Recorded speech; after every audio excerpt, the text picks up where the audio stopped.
Hello my friends, this is Alex. Welcome to Socialism Survival Podcast number 25. 25 is a remarkable number, isn't it?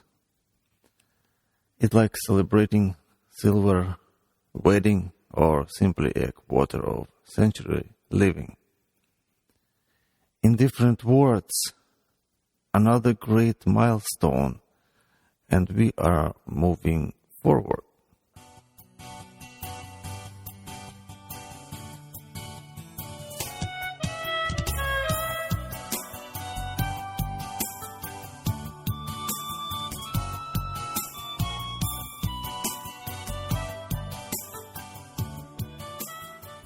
And now, ladies and gentlemen, our great 25th anniversary subject. Today's or this week's subject is part 1 of my survival in not so far places. Well, it's not about vacationing or camping close to your home. This specific term was and still is used in former Soviet Union to describe other places less pleasant and desirable than even having uncomfortable or unpleasant vacation. So, if you had some bad experiences during your vacation, just shut up and listen. Maybe you'll feel better about yourself at the end of this podcast. Not so far didn't necessarily mean close to your home. Sometimes it could be 2 or 3,000 miles away from your home. When people involuntarily ended up in survival camps of Gulag. You can hear more about Gulag in podcast number 8. Today I continue my story from where it stopped in podcast number 22, when I fled Soviet army, escaping torture and death. Running through the deep snow under the cover of the night, I knew that I also saw some of my dear friends there for the last time. I couldn't return to the building where I was caught, but I needed to get something warm to cover myself, or I would freeze to death in minutes. I got all the way to a kindergarten, where I've spent my service time a few months earlier. I knew some people in that area, but when I knocked on their doors, no one wanted to deal with me anymore. They were scared of being accused as my accomplices. Finally, someone was merciful to me and gave me very old but warm padded jacket and old hat. I still had to find civil shoes and pants, or ever-present patrol could notice my army uniform and arrest me. I found old light shoes, and although not warm at all, but much safer. Remember, when I was caught, I hid some cash in my underwear. I got to the clothing store and, putting my life and freedom again to risk, bought their cheap pants. With quite weird look, I got to train station, managing to avoid army patrol that could already have my name in the picture. Money I had left wasn't enough to buy a ticket to Leningrad, where I decided to go. And when I stood there, hiding in a dark corner, one man approached and gave me exactly the cash I needed for the ticket. Listen, you may or may not believe in God, but that was yet another miracle from Him. For me, disbelief would equal betrayal, as there are no other explanations to many miraculous things that happened to me through my life. And that miracle with money was the one I didn't ask for. God just knew I needed it. On the way to Leningrad, I remembered that not far from there, in Estonia, lived one family that moved there from my hometown in Ukraine. So I decided to visit them. First, they received me well.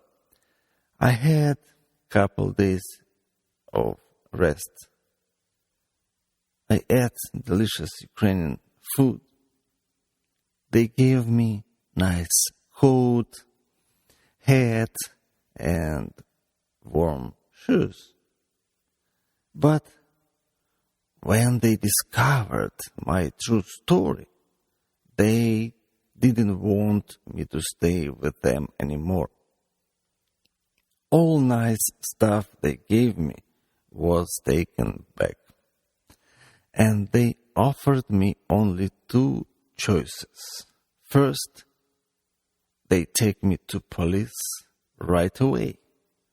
And second, they buy me one-way ticket to Moscow, and I submit myself there to the law enforcement. I selected second choice, of course. They were Christians who knew what Soviet regime can do to them for hiding someone wanted. So they had to get rid of me. I was sad that they didn't let me keep warm shoes at least. But what would you do, my listeners, if you were them? They were so scared of being arrested if any item on me would point to them.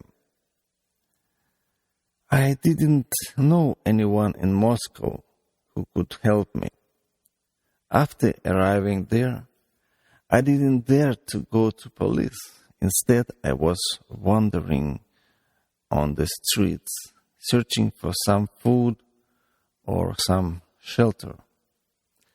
At that time, I didn't know that Moscow had a wide network of underground tunnels where many homeless live for years.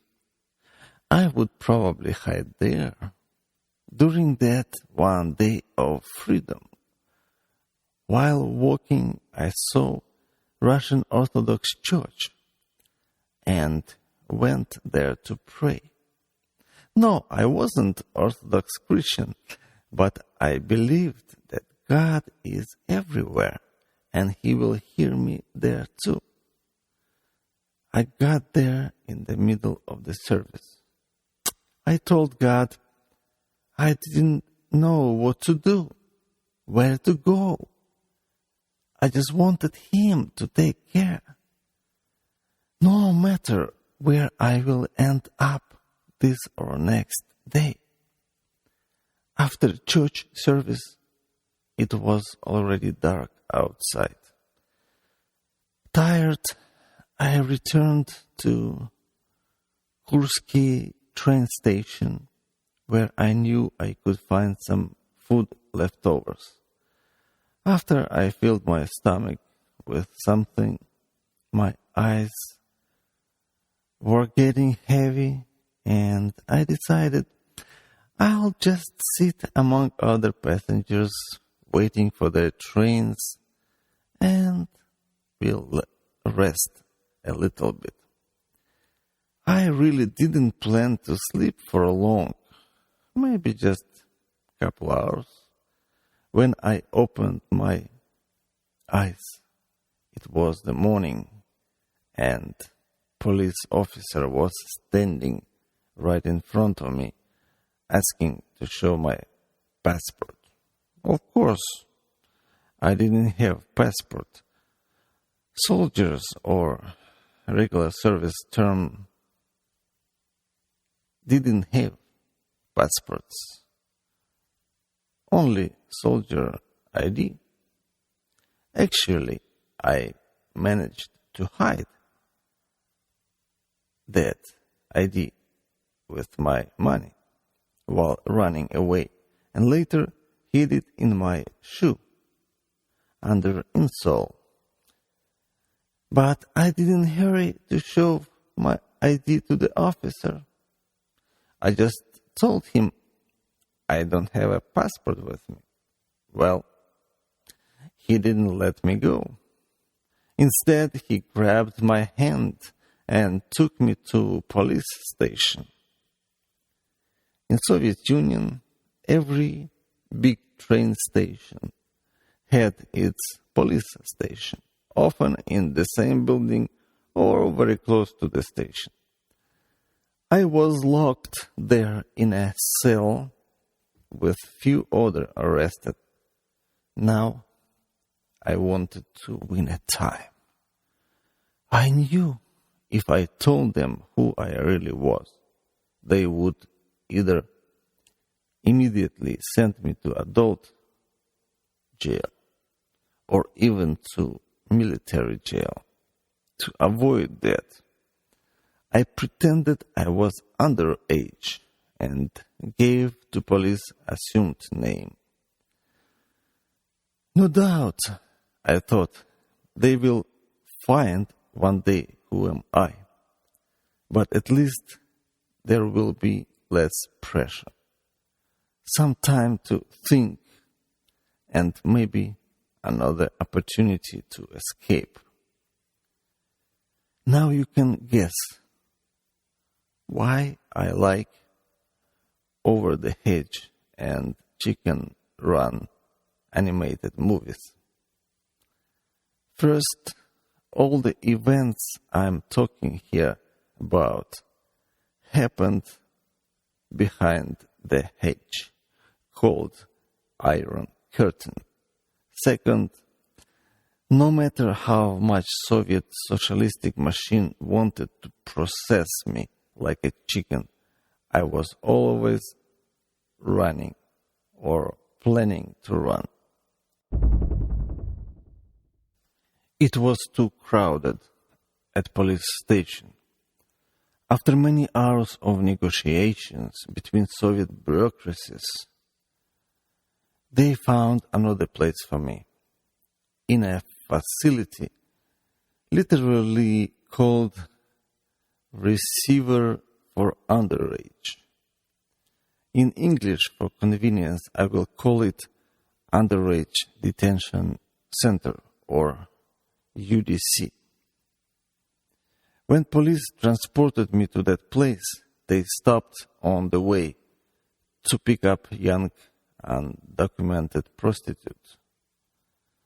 It was sad.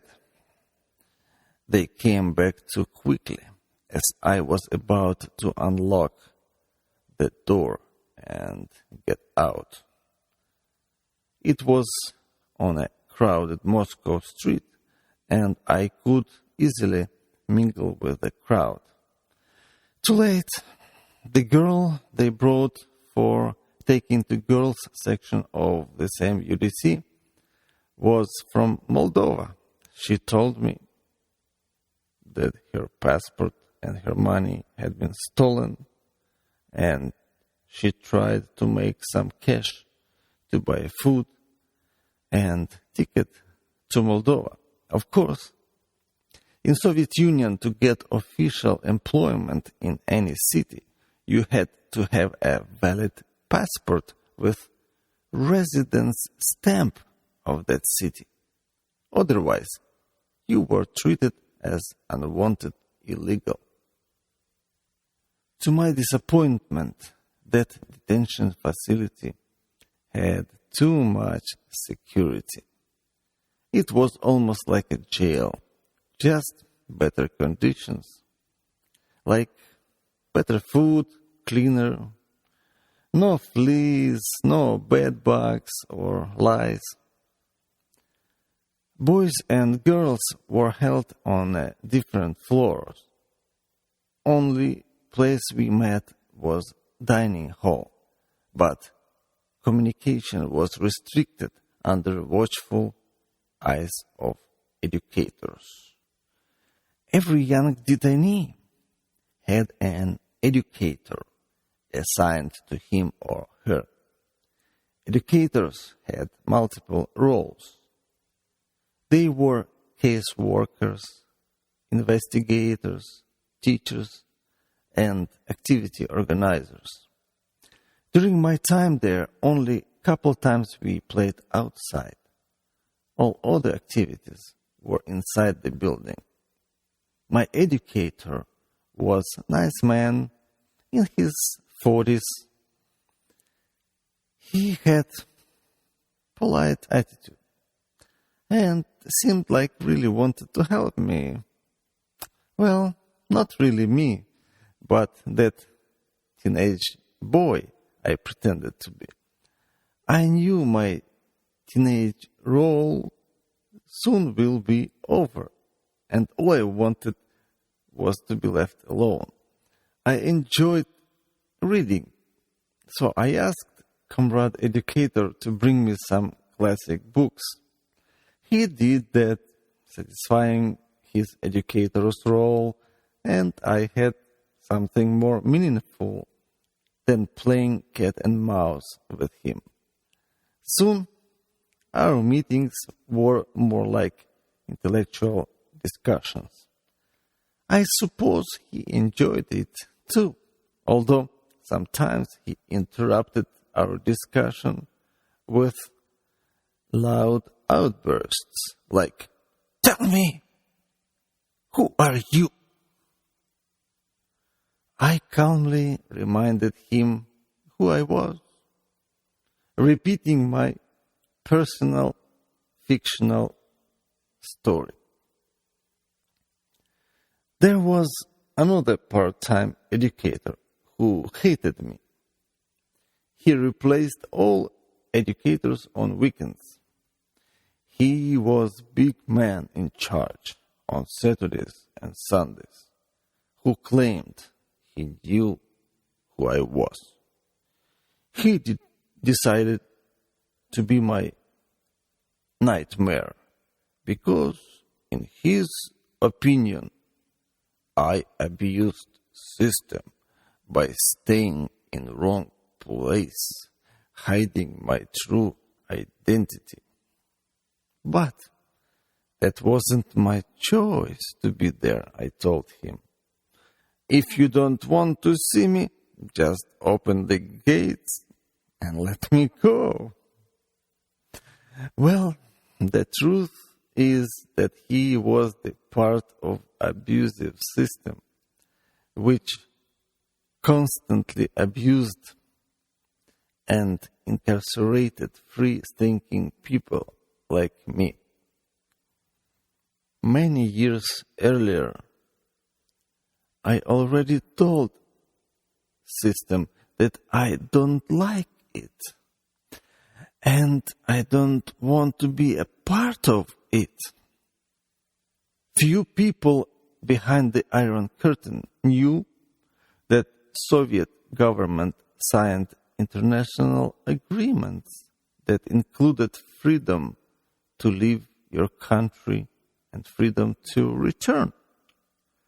We knew it, and all we asked, give us one way. Keep return part of agreement for yourselves. Please, let us go to any non-communist country. We won't bother you again with our religion. Build your not-so-bright utopian future without us. They didn't let us go. Stalin's years were far away, but they still needed us in jails, prisons, mental institutions. Whole Soviet population was guinea pigs for mild socialism experiments. We were kept there for wild experiments because we were tough. There, in detention center,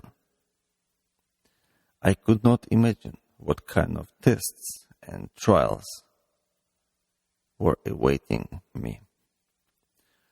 One thing I knew, I'll be soon myself again.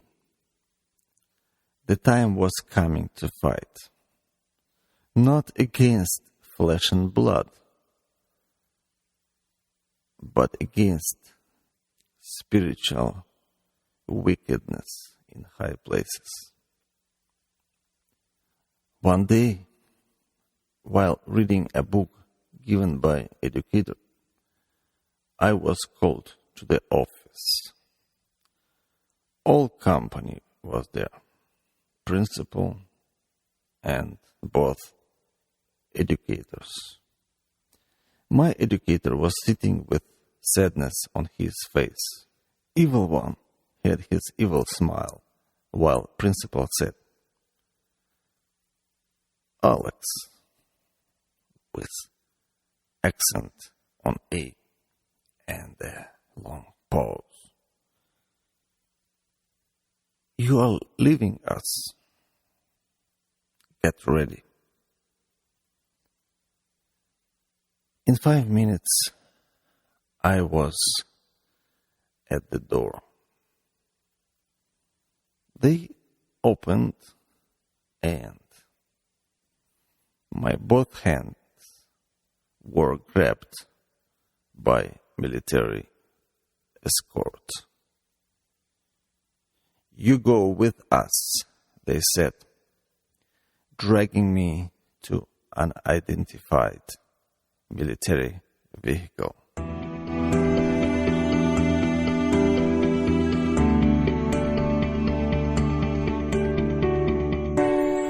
For the end of Not So Far Place story, listen to the next podcast that will have part number 2. Few years after that detention center experience, and few years before Soviet Union collapsed, I was in Moscow, and on subway station, I met my former educator while waiting for the train. Do you want to know what we said to each other? Keep listening as the story continues, and remind me if I'll forget to tell you the end of the story.